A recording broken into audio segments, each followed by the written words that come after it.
a bite. Oh, he missed it. So when I see all these fish schooling in like these bays and everything like that, my first mindset's gonna be a very, very loud and erratic walking bait. What it does is it's a little bit bigger than all the other shad, so it causes a little bit more commotion, and it tends to draw these fish's attention through all the bait fish that's also on the surface. Big one, big, big. Oh, get it. Huge set. Oh, he.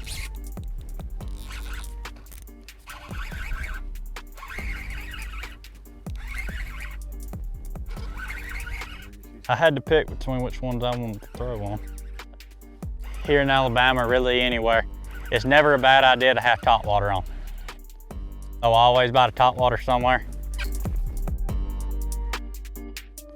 This Rapala Jowler, it's always on my front deck. Any lake I go to in the fall, tends to work really well. It's a pretty solid one. That's a really good color. It looks like a Tennessee shad look. It mimics the shad that these fish are feeding on really, really well. But all you can tell here is I'm in a shallow bay. If y'all can see it, there's balls of bait swimming down through here in this grass. And all these fish are doing is wolf packing on them. But you just troll around up here and throw your topwater around and look for any type of activity like bait flickering or fish blowing. I'm in a lake that's got some big fish, and I know there's big fish in the area. So even though this bait's small up here, I'm gonna throw a really, really large topwater that's gonna cause a lot of commotion, because these fish are sitting in grass. Even though it's not on top, it's just submerged. They're down in that grass and they need something that's gonna call them up. So I'm gonna throw this big bait because it brings a lot of attention, and it also, they can hear it through this bait swimming through the grass. So it stands out, it looks different to them. And with it looking different to them, that's the main reason they'll pick your bait over the other bait when they're schooling.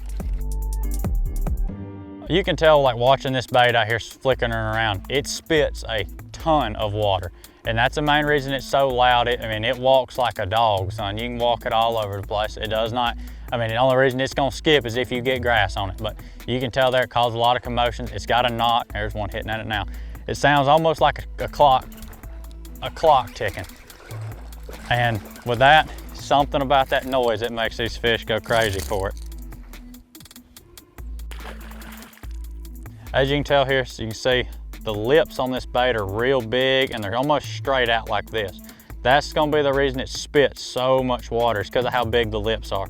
You can tell it's a big profile bait. I mean, it's probably 6 to 7 inches long, but as you can hear here, it's a one knock bait. I prefer a one knock topwater. It's just got a knocking sound when it works, and it's loud. It makes it super, super loud. The one knocker goes perfect with the twitches. It almost sounds like a timer going every time you're working. It just, so it's something about that. I like the sound of it, they like the sound of it, so if it ain't broke, don't fix it. Yeah, when y'all see all this bait fish and schooling fish blowing up, try to be erratic with them, throw a big topwater plug, and yeah, that's gonna be my Rapala Jowler, is gonna be my bait of choice.